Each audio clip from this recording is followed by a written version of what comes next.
then she said, well, Judy, let me come up and watch you go through the process. And she was going, well, this is a lot more complicated than I thought it was.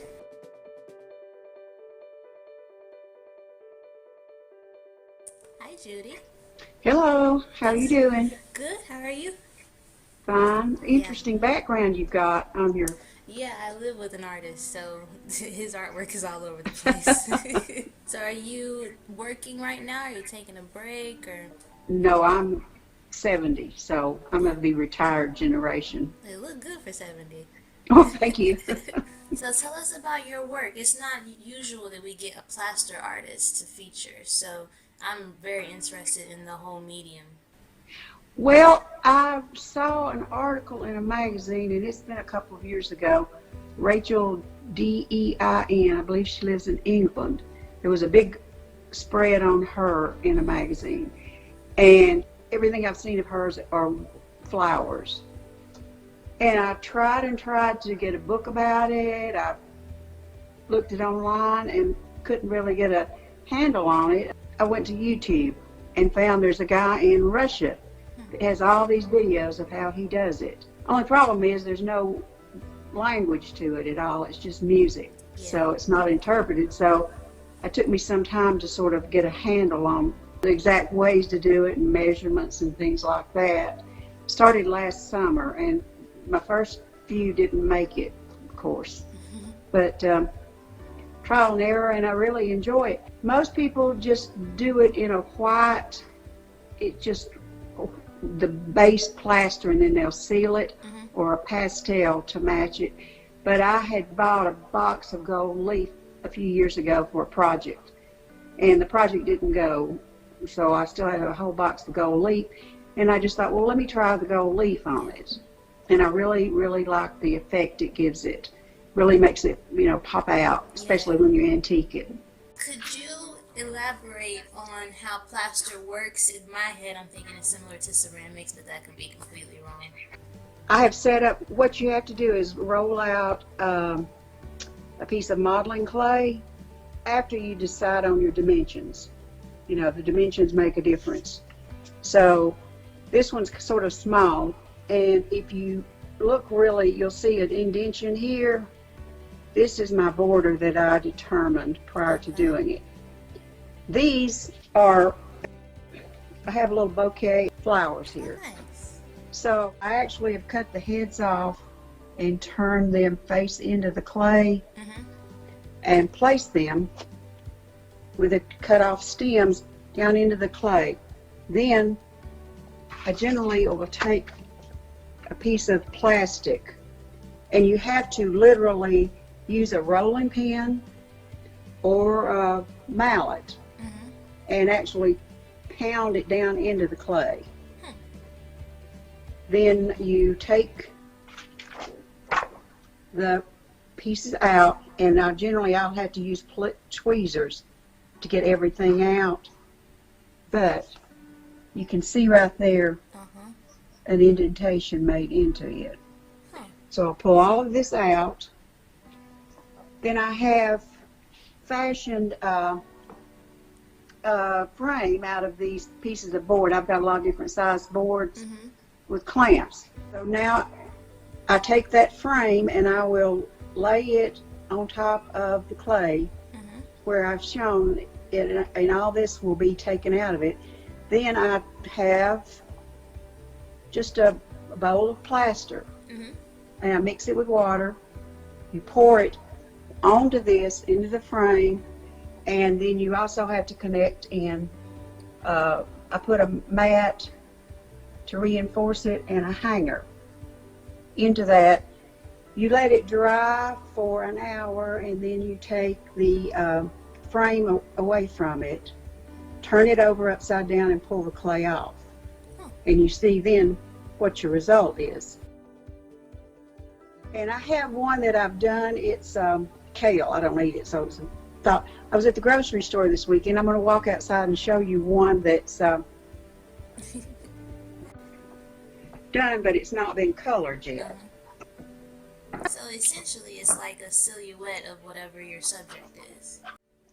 Yeah, and you don't ever know 100% until you take the stuff off. Oh, This is kale. nice. Mhm. You know, I thought it was rhubarb when I saw it in the grocery store. I don't eat kale. Mhm. But it really made a striking impression. You would think it So, was trees. yeah, that's what I was going to call it, Mhm. a forest of kale.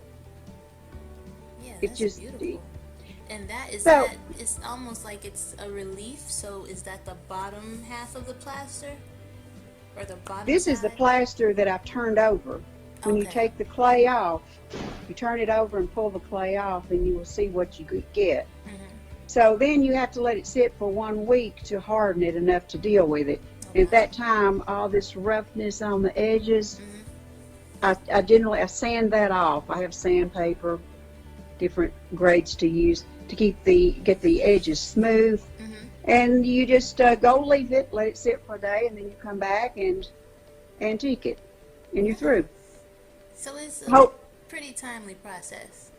Oh yeah, it takes a good almost 2 weeks to finish Huh. one from start to finish.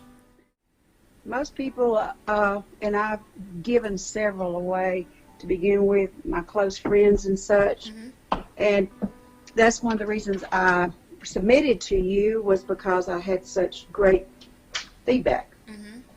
Right here is a little one, which Oh. is nothing but pebbles Uh huh. from the ground, and then I stuck a butterfly on it. So just gravel from out in the driveway Huh. turned out like that. And this is these are red buds blooms, which you had to place them to get them to look like cherries. Mhm. So it's a little bit of a thought process. Right. This is a head of Napa cabbage Uh huh. cut in half. It gets addictive. Do people, when they commission you to make these pieces, do they give you like certain objects other than plants or vegetables, or can you work with anything, or does it have to be a certain material? It has to be rigid. If it's too soft, it won't. Well, it would destroy it. Mhm. To try to embed it into the clay. Yeah. So yeah, you could use just about anything. Mhm. It's just whatever the subject is has to be able to form a pattern. Right. You know, if you just want to stick a star into it, what's the point? You've Right. already got something that's solid. You got to have a composition, Right. I guess, in mind. Years ago, I was an art major at West Georgia College. Mhm. I received a Bachelor of Arts in Fine Arts. Mhm. My major was painting, but it was it was like they didn't understand then that you had to make a living doing what you learned. Mhm. It was back then. It was theoretically pure art for art's sake. Right. So when I graduated, I had no way to make a living, but it worked out. Compared to painting, is plaster more fun, or is the difficulty level more fun for you? I like the tactileness of it, the feeling, I don't know. I like working in something that's physical. Mhm. And this requires a little bit, when you get to rolling clay and embedding this stuff in and doing it with a mallet, Yeah. it requires, so it's a more of a process that I get lost in, Mhm. more so. Are you working on any new projects? Are you excited to try any new subjects out, or any new commissions that are kind of outside of your box?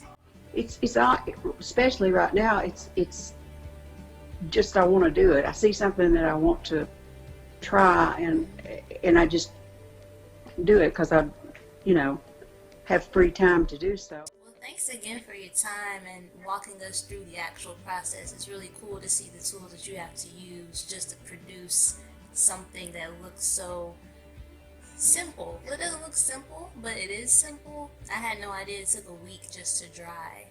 Like the patience that comes with that. Well, I'm excited to see what else you played around with, and I'm excited to share this work with people and share your technique. It's been really interesting. Thank you. Thank you.